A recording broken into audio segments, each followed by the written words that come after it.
Thanks, Sarah. Yeah, so I'm Victoria Galiber. I'm a senior technical analyst working in the European region right now.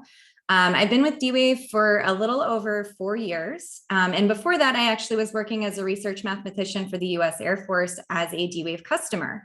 So probably something similar to what a lot of you are doing right now, kind of exploring and seeing what can you do with D-Wave, what are the capabilities, what are some good use cases. And one of the things that I do in my job is I spend a lot of time helping new users get started with our software tools and building their first applications. And through that, I kind of have noticed there's a lot of questions that I get asked a lot, or a lot of tips and tricks that I'm sharing pretty frequently with a lot of different people. And so I really wanted to take this hour to share those with a broader audience. And as Sarah mentioned, this will be recorded and available on YouTube for you to come back to. So no matter where you are on your quantum journey with D-Wave, you can come back to this over and over and over again, and hopefully use some of these tips and tricks to really improve your code and scale up your applications. So I'm calling this webinar, How Do I? And we're going to go through a lot of different questions that I've seen frequently at different stages of Ocean programs. So if you haven't written an Ocean program before, they probably won't all make sense at this time, but once you start getting your hands dirty, you can come back to this and it'll kind of all come together in the end. So just a little recap to get started, since I know some of you might be new to D-Wave. How do we actually access a D-Wave quantum computer? So D-Wave offers a cloud service through the Leap Cloud platform and is the only real-time quantum cloud service and quantum application environment. So what does that mean? That basically says that you can run a problem on our quantum computer, on our hybrid solvers, and you run a Python program just like you normally do on your computer, and you'll get answers pretty much right away. It feels very instant, very real time. And we offer a whole platform that includes resources, code examples, an in-browser IDE, tons and tons of resources available through our Leap Cloud service. And this is something that you can sign up for free. So I'm sure many of you have already done this and have already played around with Leap if you're here on this webinar. But if you haven't, you can go sign up for free if you're in one of our Leap countries, and you can get free access to try out both our quantum computers and our hybrid solvers and really see what you can do.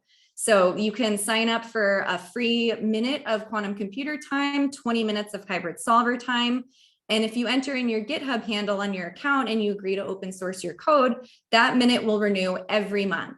So you can really build up a lot of interesting introductory examples and get a feel for how it is to work with D-Wave. So one of the key components to using D-Wave's products is our Ocean SDK. This is a package of Python tools for working with our solvers and the types of problems that we use, which we call quadratic model problems. The majority of this code is open source and available on GitHub, so you can go and look at exactly what's going on under the hood. You can see exactly how these tools are implemented, and you can even, fork the repo and make modifications and switch them around for whatever your use case is or whatever you might want to do. So we always encourage people to play with that, and you can even submit extensions or feature requests as one of our quantum community members. So, we have some packages that other users have developed and we've now incorporated into Ocean, as well as, your standard pull requests or feature requests or issues or bug reports that you can post on GitHub. So we're really going to focus on this Ocean package today, and we're going to look at what sorts of tips and tricks do we have on working with this Ocean package, and what are some capabilities that I think often get overlooked but are really, really useful for you. So your typical Ocean program, we're going to model our problem as a quadratic model. Oops. We're going to model our program as a quadratic model. And that is basically you're taking an optimization problem and you're going to model your objective, what you're trying to maximize or minimize, and any constraints that you have as quadratic expressions.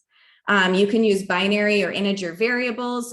You can model it all together in one, what we call our binary quadratic model, where you roll the whole model, both the objective and the constraints, into one.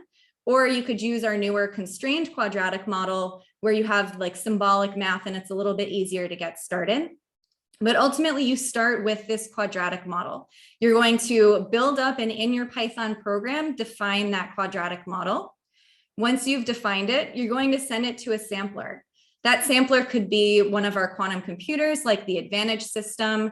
It could be one of our hybrid solvers, like our binary hybrid solver, or it could even be some of our classical solvers that we have, like simulated annealing.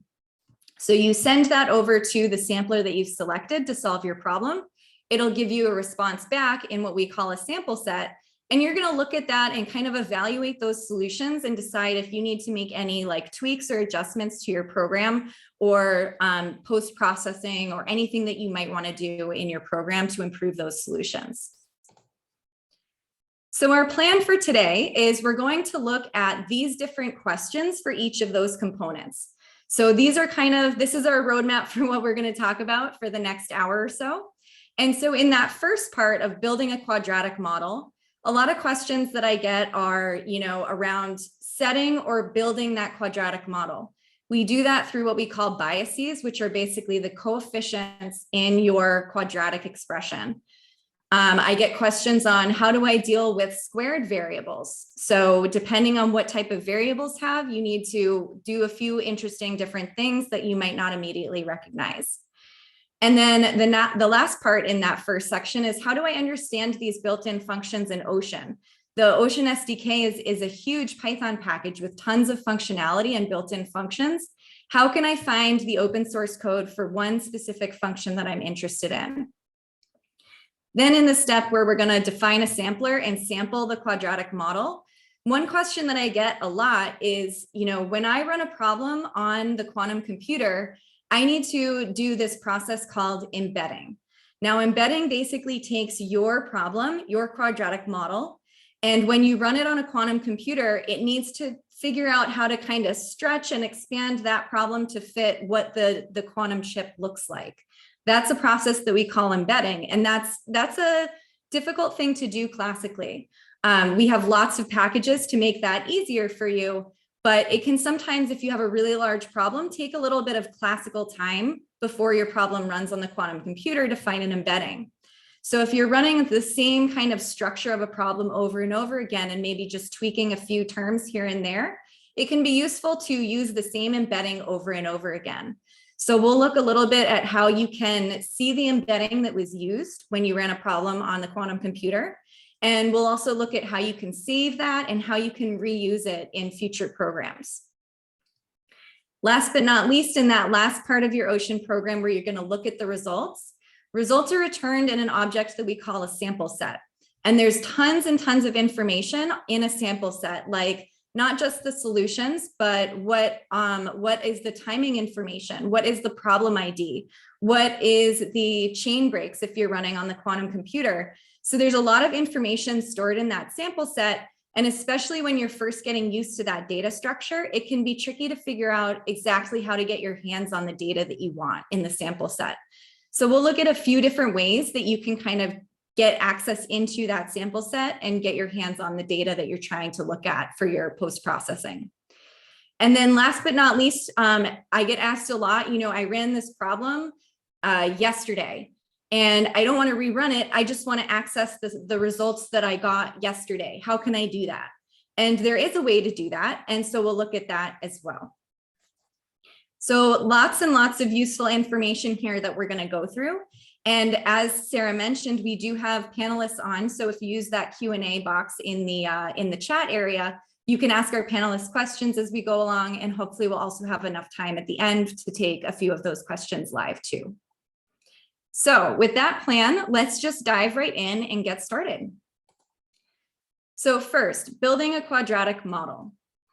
All right, a quadratic model. This is basically the problem formulation that you're going to use when you run a problem on any of our solvers, whether it's a quantum computer or a hybrid solver, or even, simulated annealing, a classical solver, or whatever.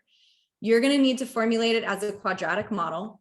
And we have lots and lots of great resources in our documentation, in our website resources that can guide you through how to come up with that problem formulation. But essentially, we have two different classes of quadratic models that you can work with. We have a binary quadratic model, where all of your variables are binary, 0 and 1 variables. This binary quadratic model, we call it unconstrained because you are going to put your entire problem into one minimization expression. And again, we have lots of guides in our documentation to show you how to do this. So even if you have an optimization problem where you have both an objective and constraints, there are many, many techniques and papers available to guide you through how to kind of wrap that all up into one binary quadratic model. You may have heard us talk about QUBO or icing problems, and these are both that binary quadratic model class. Now, we also more recently have introduced extensions to that, which allow you more flexibility over your variable types and structure. So we introduced last fall our constrained quadratic models. Now, the constrained quadratic models have kind of two extensions over that original class. First, your variable types, you can have binary variables, you can have discrete variables, and you can have integer variables. So a lot of growth over that binary model. And we also have set it up so that you can separately provide an objective function and a set of constraints individually. And you can use symbolic math so that you don't have to do a lot of these like techniques on how to like reformat constraints as penalty functions. You don't have to do as much parameter tuning on like weighting your objective and constraints. And you also will get information back that says, is your solution feasible?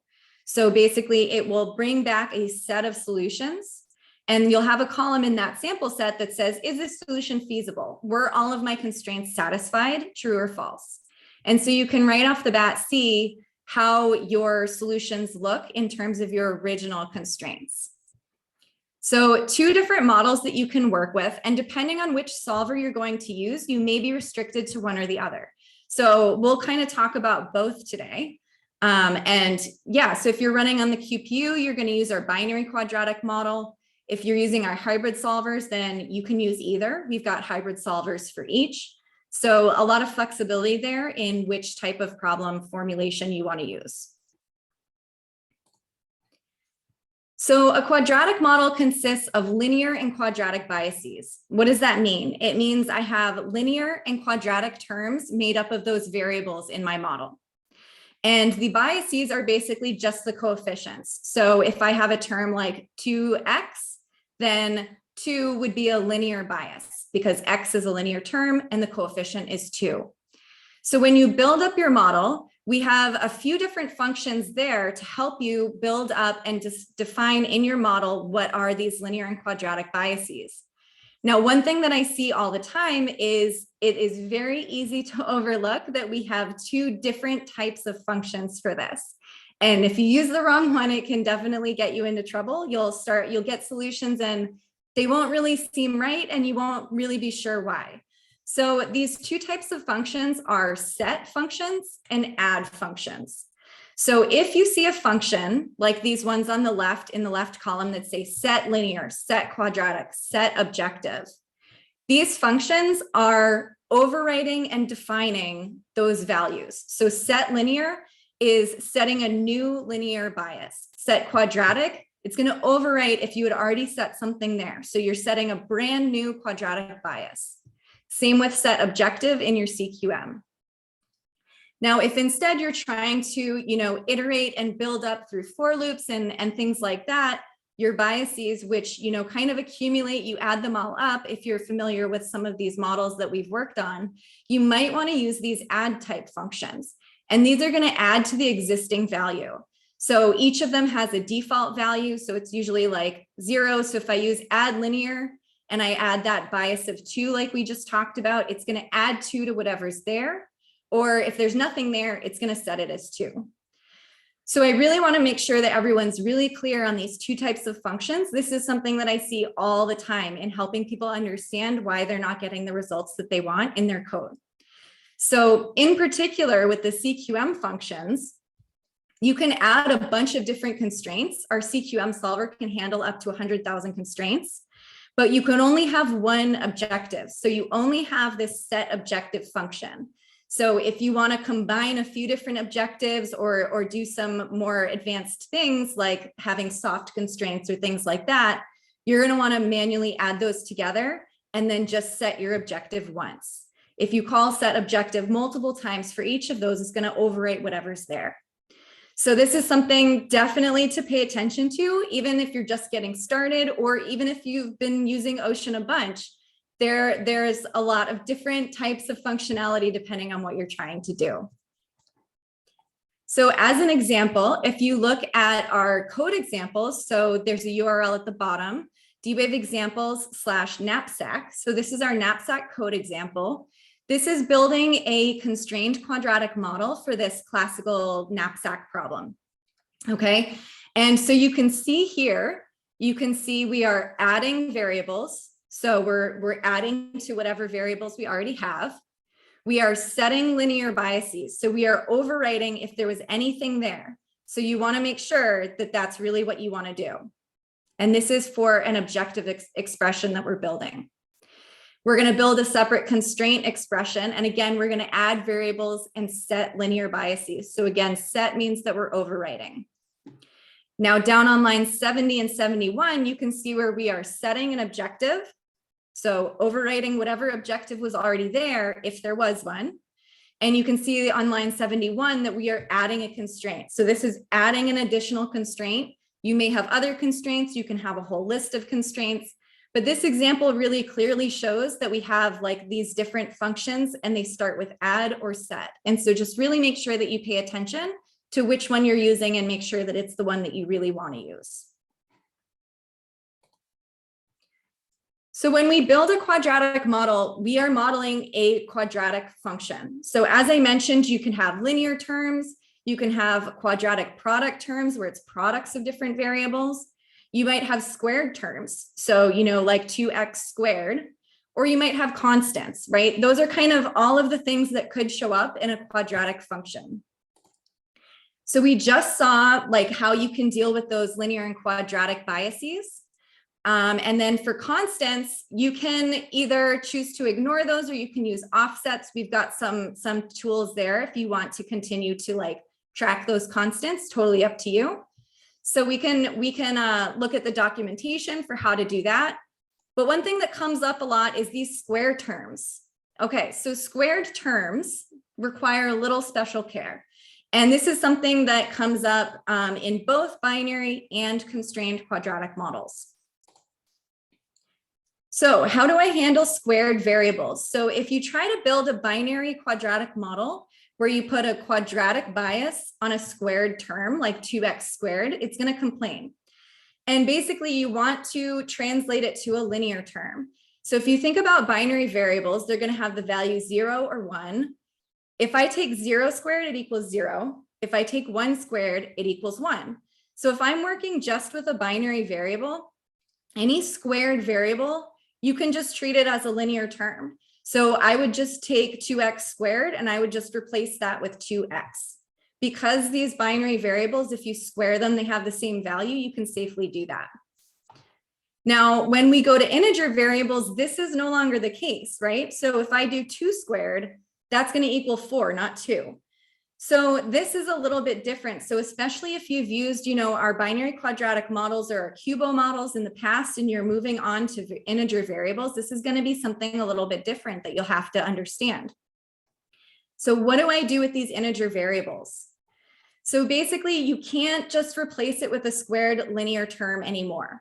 You have to do things a little bit differently, but we've added some tools to help you there. So basically for squared integer variables, it requires additional variables to kind of help model that expression to make it work. And so we've put a function in Ocean called substitute self loops, which will do all of this like transformation for you. So you can just build your CQM normally. You could put a bias, a quadratic bias of 2 on the term x squared. You'll build your CQM. If you try to run it like that, it's going to complain. It's going to give you an error message saying, you know, you've got squared terms in there. You need to use this function substitute self loops. So basically you build your whole CQM and then you just call this function substitute self loops, just like I've shown here. And that's going to take care of all of this transformation for you. So basically it's all under the hood and you don't really have to worry about how it's working or what it's doing. it's going to do everything for you. So let's take a look at an example. So this is a big, ugly math expression, I know. If you've worked with our quadratic models before, it probably looks familiar to you. So if all my variables are binary, this expression here is basically saying I want to choose exactly 2 of my binary variables. So exactly 2 of them should equal 1. So if you look at this expression on the left-hand side, the nice simple one, if 2 of these binary variables are equal to 1 and the other one is 0, this expression overall is going to equal 0. And that's the smallest value it can take. So this is something that we see a lot when you're first getting started with these binary quadratic models. This is kind of one of the first things that you learn about. And so if you multiply it out, you get this big ugly expression with the summations where you've got squared terms, quadratic terms, and you've got linear terms. And I've just kind of ignored the constant because I'm going to just ignore it for now. So if I'm working just with binary variables, then these squared terms in the end, I'm just going to turn them into linear ones and combine them over here with this linear summation. So basically, I end up with just quadratic terms with a coefficient of 2 and just linear terms with a coefficient of -3 because I had -4 and I add 1 to get -3. So with binary variables, it's nice and easy because I can just combine those and I get a much simpler expression. Now with integer variables, if these are integers, I'm no longer saying choose exactly 2. I'm now saying the total sum of my integer variables equals 2, right? So I could have some that are positive, some that are negative. I don't really know, but I want that total sum to equal 2. So now I can't really simplify it more than what I had here. I can't just replace these squared terms with linear terms. And so I'm going to build up my constrained quadratic model, and I'm going to put a coefficient of 1 on this quadratic squared term, a coefficient of 2 on this quadratic term, and a bias or coefficient of -4 on this linear term. I'm going to build up my constrained quadratic model like that. And then I'm going to call substitute self loops, and that's going to take care of that squared term for me. So just keep in mind, especially if you've gotten really comfortable working with those binary variables and now you're moving to integer variables, that they are going to behave a little bit differently. And you'll have to do a little bit different work if you're trying to do like choose exactly 2, total sum equals 2. Just keep in mind what you're trying to do. Now, one thing that I get asked a lot too is with these built-in functions where additional variables are being added, I get asked a lot, well, how many additional variables? How is it implemented? And my answer is, it's open source. You can go take a look. You can go look at the code and see exactly what's going on. And so this one, I don't get asked too often, you know, how many extra variables are there? How is it implemented? But one that I get asked all the time is these add linear equality or add linear inequality. So especially for these inequality constraints, that uses slack variables. And so there's additional variables that come into play. And so because the code is open source, you can actually click and go and see exactly how it's implemented. And you can see how the model's built up. You can see if there's additional variables there. And if there are, how many additional variables we're using. So it can be tricky, like I mentioned, the Ocean SDK is pretty big, so it can be tricky to find exactly where the function is that you want to find. So the easiest way that I like to go through is I go to our documentation and I search for the function that I'm looking for. So in this case, I would search for add linear equality constraint. And when you find the page in our documentation on that function, you should see this little link here that says source. Now, if you click on that button, it's going to take you over to GitHub and take you and highlight exactly where that function lives in GitHub. So you don't have to go search through our GitHub repo and figure out exactly like which piece of the SDK does it live in and which folder is it in and everything like that. You can go right to the function that you're interested in straight from our documentation. So really, really useful to find out and see exactly what's going on. Okay, so now we've talked a little bit about how you might find some good tips and tricks for building a quadratic model. Now, once I have one, let's talk about sampling. So sampling and D-Wave samplers, these are basically like how I'm going to find the minimum value of my optimization problem. Low energy states. And so basically you're going to submit your model that you've just built to one of our samplers or solvers. So we have quite a few that you can choose from. So if you go and log into Leap and you scroll all the way down to the bottom, you should see pretty much all of these on your available solver list. And I think right now online, there's 2 different advantage systems as well. So we've got 2 kind of what we call topology types for our QPU samplers. So we have our older but lower noise technology, the D-Wave 2000Q. And then we have 2 of our advantage systems online, one in North America and one in Germany. We also have 3 hybrid solvers available for you. So lots of solvers. You can always go to your Leap dashboard, scroll down to the bottom and see which ones are available to you. Now with each of these solvers, they have different parameters available. And so one thing that I get asked about a lot, or people aren't sure, like what different parameters are there? What can I change? And we do have system documentation where you can go look up some of the parameters, but often the easiest way is actually in a program or in your terminal or command line on your computer. So if you define a sampler, so here you can see 2 different samplers. On the left, I'm defining a QPU solver using an embedding composite. And on the right, you can see our hybrid solver. I'm going to use the same command for both of those, and I'm just going to print out sampler.parameters. And that's going to give me a list of all of the parameters that I have available. So with the QPU solvers, there are a ton of different parameters that you can play with and try out. I've only listed 5 here. There's more. So go have some fun and see what they are and read up in our documentation on what each of those do. But there's tons and tons of different parameters available to you. Now with our hybrid solver service, we've taken care and automated a lot of that parameter tuning. And so all you need to worry about is time limit. So you're going to set basically a wall clock time to say how long you want this hybrid solver to run for. And so that's the only parameter that you'll get back for that one. Now with the QPU samplers, one thing that I get asked a lot is, how can I see the embedding that's used? So one way you could use like our problem inspector, which is really, really cool. If you haven't played with it before, you can get a nice visual of how your problem was embedded onto the physical chip. But if you wanted to do it like in your program and use that embedding for something, either in the program or to save it and run later, there's a way to do that. Even if you're using our embedding composite, which kind of computes an embedding on the fly. So one of the parameters that we have available with the embedding composite is called return embedding. And so all you have to do is set return embedding to true. And in that sample set object that comes back, you'll be able to see a dictionary that provides the embedding that was used for that problem.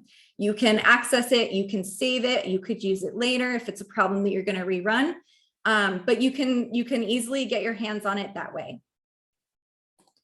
So here's a nice example. It's just a really, really small problem. You can see I'm defining using the embedding composite with the D-Wave sampler. I've built up a binary quadratic model using a Python dictionary. So you can see I've got some linear terms and I've got some quadratic terms here as well. I'm going to sample the QBO and I'm just going to add this parameter return embedding equals true.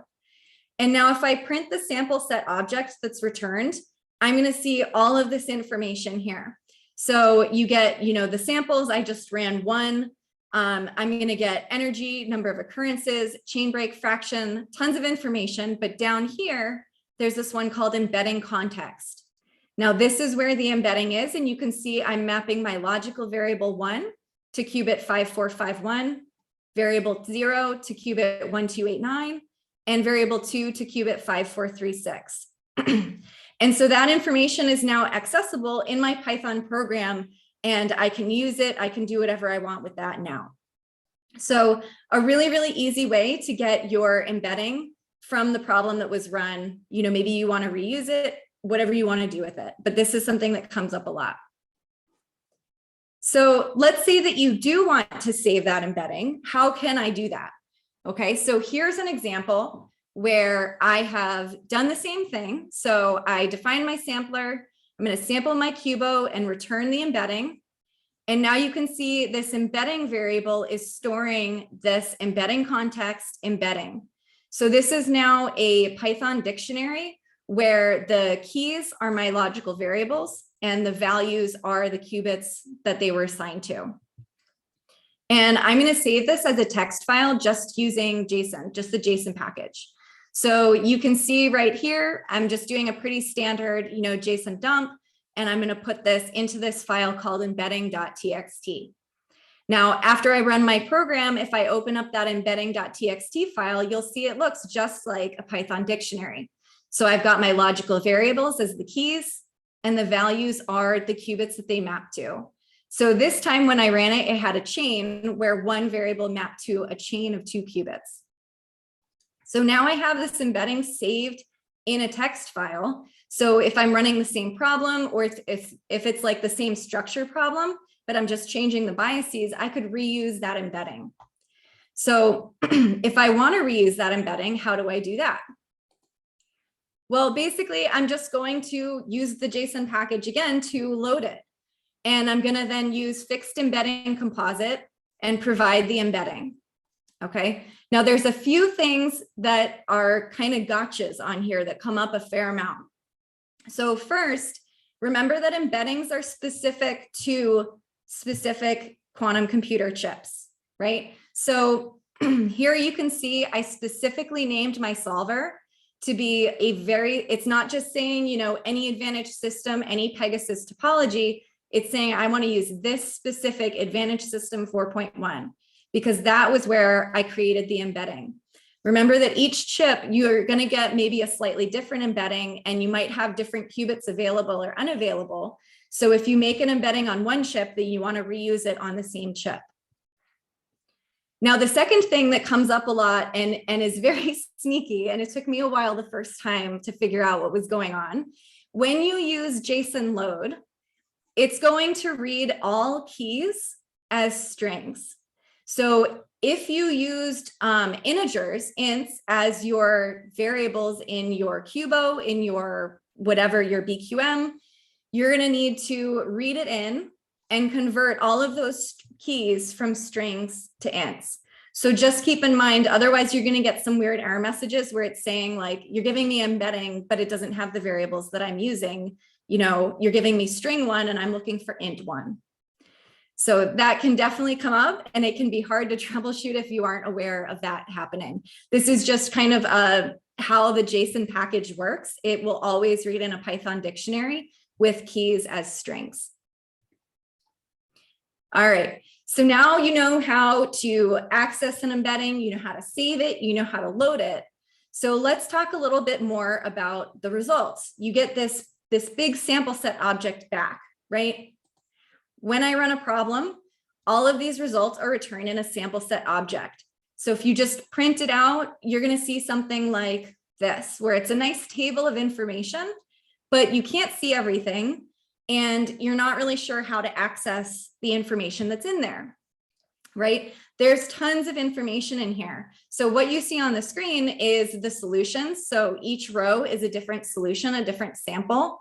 You see the energy. Minimum energy is generally a better answer because we're looking at minimizing an expression. And it's going to be sorted with the lowest energy at the top. So usually like the top is going to be one of your best solutions. It's telling you how many times that solution occurred and if there were any chain breaks if you ran on like the quantum computer. But we just saw in the last section that you can get information like the embedding, you can get information on timing and the problem ID and everything, but I can't see this here. So how can I get at that information? Well, there's lots of different tools depending on what you're trying to get. So this first slide is basically going to give you information in Python dictionaries. So if you're comfortable, accessing information in Python dictionaries, this is a great way to go. So one of the most common things that you'll see is this command sampleset.first.sample. That's going to give me that top line, that first solution. It's going to give me just the sample that has the lowest energy. So basically, what is the minimum value solution for my minimization expression? Another way, if you wanted to look at things, not just the sample, but say energy, number of occurrences, chain break fraction, that kind of stuff, you can use this command sampleset.data_vectors. And that's going to give you information in a Python dictionary for each of those types of things. Now, on the other hand, if you're looking for information like timing or the problem ID or that embedding, you wanted to get the embedding so that you could save it and reuse it, you're going to want to use this command sampleset.info, and it will give you that information again in a Python dictionary. So depending on what you're trying to access, there's different ways to do it. And, there are many, many other ways as well. I should say, like, these are not the only ways to get at that information. This is just kind of like my cheat sheet for when I need to access one of these things. Now, there's also, if you're going to say like iterate through all of the samples, like let's say you want to make like a histogram, or you want to create a nice printout on the screen that shows all of the samples and just certain information that you're interested in, like just maybe the sample and the energy. If you use this command sampleset.data, this is now a Python bound method, which means that you can very easily iterate through it. So for example, here's a code snippet where I say for datum in sampleset.data, and I'm saying these are the fields that I'm interested in. I want to hear about the sample and I want to hear about the energy for each row in that table. Then I could say, print out the whole thing, or I could say, print it out so that it's easier for me to read, just the sample and then the energy. And so here you can see, like, if I printed out the whole thing, again, I might have trouble figuring out exactly how to access the sample or the energy depending on what I want to do. The second one gives me a Python dictionary for the sample and just, a float for the energy. So these are like very specific ways to iterate through it. And I know, right now you might not have a need for that, but I've got some nice links down here on the slide, which I'm sure you can all read in this tiny font, I'm sorry. But basically in the documentation, you can look at sampleset.data. And then we do also have a nice code example that's a pretty simple code example, which shows this method of iterating through. And that's our maximum cut code example. So if you just go, log into Leap and look at the code examples, or go to our GitHub page, look at that maximum cut example for an idea of how you could use this and use it to like print out on the terminal the information that you're interested in. All right, so now the CQM sample sets, they have this extra column that's a really, really useful one. They have a column that says feasible, right? So when you run a CQM problem, you've provided an objective and you've provided separate constraints. And so in that sample set, there's a column that's basically saying, have all of the constraints been satisfied, true or false? And so a lot of times we're really only interested in feasible solutions. Depending on your application, that might not be the case, but most of the time when I've been doing applications, most of the time I'm just going to look at the feasible samples. So our Ocean SDK has a filter functionality where you can say, filter my sample set so that I'm only looking at feasible samples. And this is a code snippet from our documentation. Again, you can search for filter in the Ocean documentation to find this. And you can see here, I've got a sample set where I've got a bunch of information, and you can see this is feasible field. So the first sample, feasible. The second, no, not feasible. So to filter it, I'm going to make a new feasible sample set variable, and I'm going to do sample set.filter. I'm going to use lambda, and I'm going to filter on that is feasible column. Now, if I print out the sample set, I'll see just one sample instead of two. I'm seeing just the one that's feasible. This is feasible column should only have true values. Now, sometimes if you haven't formulated your problem correctly, or if you've got maybe like conflicting constraints or things like that, you might have no feasible solutions. So usually when you look at like our code examples and things, you'll see a check that says, is this feasible sample set empty? Or is there stuff in there? So just another thing to keep in mind. If you want to look at a code example that's using this filter, a lot of our CQM code examples do use this. But again, the knapsack one that I mentioned earlier, that's a nice one. That's a nice, simple example that you could take a look at and see how we're using that is feasible filter. All right, so I think this is our last how do I question. So these sample sets, as we've seen, I mean, we've just spent like 5 slides talking about all of the different information contained in a sample set. What happens if, you know, I ran my program and then I say, oh, shoot, I want to look at that sample set again. I want to get that information back and do some different post-processing. Can I access that? And the answer is yes. If you log into your Leap dashboard, you can look at your problem history and click on the problem and you'll find a problem ID. It's a long, like, unique code. And basically you can use this code snippet. So you use our cloud client. You initiate the cloud client for your token. So your token has to match the problem ID. You have to have, you know, access to it. So you kind of open up that connection and then you say retrieve answer and you provide the problem ID string. And then you can basically do whatever you want with that sample set, just like you would have done if you had just run the problem. So if you want to come back to a previous sample set, you can go right in there and take a look. And again, you can look at our documentation. You can search for, in the cloud client package, it's a retrieve answer. So that was the last how do I question. So just really quickly before we open it up for Q&A, there are a few things that I wanted to point out for additional resources. So one of these that's really, really good for getting started, where you can get, you know, direct access to people like me and other instructors that can kind of give you these tips and tricks that we've learned along the way, is through our training courses and our Quantum Quick Start bundle. So basically the Quick Start bundle is a 1-month package deal where you get a virtual training course for 1 week with live instructors, and you get unlimited access to our solvers for a month. So a really good deal if you're looking to get started. And you can get more information either, you know, through our webpage, dwavesys.com. There's a link for training and you can fill out a form to get more information and someone will reach out to you. Or there's a URL here where you can go and sign up and find our next offering. We offer it like about 1 or 2 times a month. And then last but not least, bunch of resources here for you all to have. So, you know, if you want to talk to the sales team about getting more access, there's an email address here. We have our launch program, which is working with our professional services team to really scale up and build an application that you could run in production in your business. We also have our D-Wave applications page where you can go and look at all of these different real world applications that our customers are working on.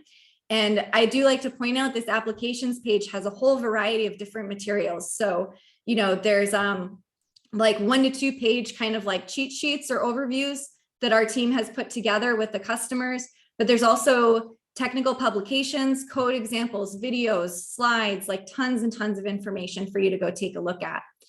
And again, I mean, there's just tons here. So online resources, go sign up for Leap if you haven't yet. And then this is the direct link to our training page if you want to fill out the form and get in touch with someone from our training team. So with that, I've ended perfectly with 15 minutes left. So Sarah, do we have any questions? Yes, we do have quite a few questions. Thank you all for submitting them. So the first one we have is, how do I best choose a time limit for the hybrid sampler? Yeah, that's a really tricky question. So our hybrid solvers, they have a minimum time limit based on the size of your problem, which is a good starting point. So a good starting point is like, if you don't set a time limit, it's going to use that default minimum time limit. And you basically look at your solutions and say, like, do I think I can do better or not? So usually what I'll do is I will run it with the default, and then I'll try running it with, you know, double that time and see if I get an improvement. And if I do, I might try doubling it again. Basically, it's a parameter that you have to tune. And so you're going to want to try different values and keep increasing until you stop seeing improvement in your solutions. So you're going to like kind of hone in on that rate value. But unfortunately, there isn't like, I don't have like a formula for you other than saying, you know, start with the default and then try doubling until you don't see any more improvement. Great, thank you, Victoria. So the second question we have is, when I define a BQM, the QBO is min objective plus gamma, and then in parentheses constraints. I'm doing a lot of trial and error in order to find the gamma to make the QBO work. Is there a tool to calculate the gamma? Unfortunately, it's kind of like the time limit. There isn't a rule to calculate the gamma, no. But what I would suggest is our CQM solver will do that for you. So if you're spending a lot of time tuning that parameter, I would try switching over to a CQM expression and run it on our CQM hybrid solver, and you won't have to worry about that anymore. Great. Okay. Another question we have is, what verified badges or certifications exist from D-Wave in quantum programming, if any? So I don't think we have any yet, but it's definitely something like we would love to offer. We don't have anything yet. So maybe you could try, if you go to that quantum training link and you can fill out that form, you could express your interest in that and maybe provide some input to our team on what you'd like to see.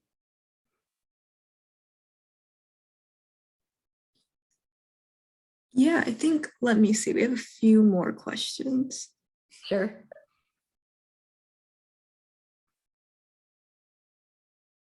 Actually, I think the team is taking care of answering most of them as far as I can tell. So if anyone else has any other questions, please feel free to submit them in the next few minutes and we can definitely try to get them answered. Okay, actually, I think one just came in. Is there a quick way to define the QPU matrix when the number of variables is very large? I would like to avoid writing all the components of the dictionary. Yeah, so one really good way. So you mentioned QPU matrix. So think about those Python packages that are designed for matrices. So for example, if you were to use NumPy and matrix operations to build up that matrix, you can do it very fast in Python. I believe we have a video on YouTube about where I'm talking about how you can do that to scale up, because it is a lot of classical runtime to build up a very large BQM, even if you use for loops and you don't do every single term manually. I mean, you've got nested for loops that can really slow things down, especially in Python. So switching over to NumPy and thinking about it more algebraically, how you can build it up, can get your runtime down from like minutes to seconds. Great. Thanks, Victoria. Okay, a few more questions coming in. Can I use the system to solve neural network classification problems? So I would encourage you to go look at our applications page and search for machine learning or classification.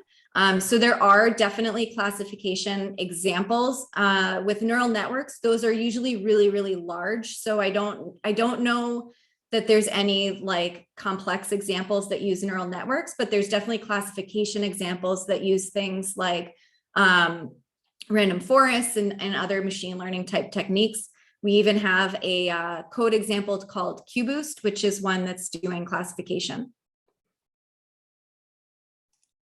Great. Okay, and then another question we've got is,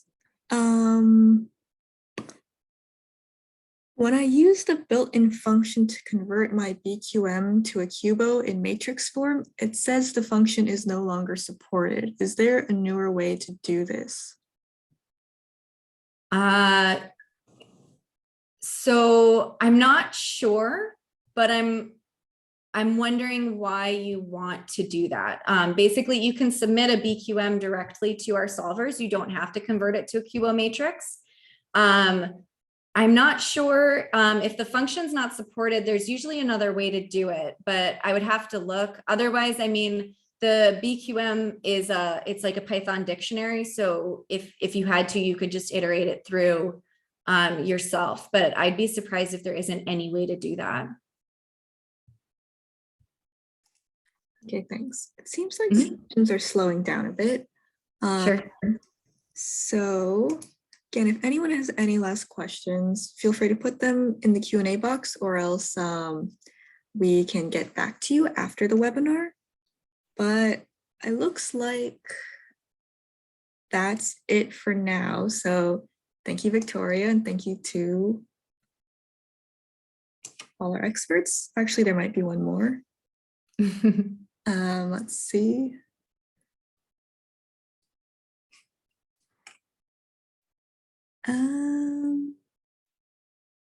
Maybe not. Okay. Sorry. No problem. Everyone for joining, and hope you all found this useful. We'll be posting the recording to our YouTube channel in the next few days. Awesome. Thanks, Sarah. Thanks, everyone.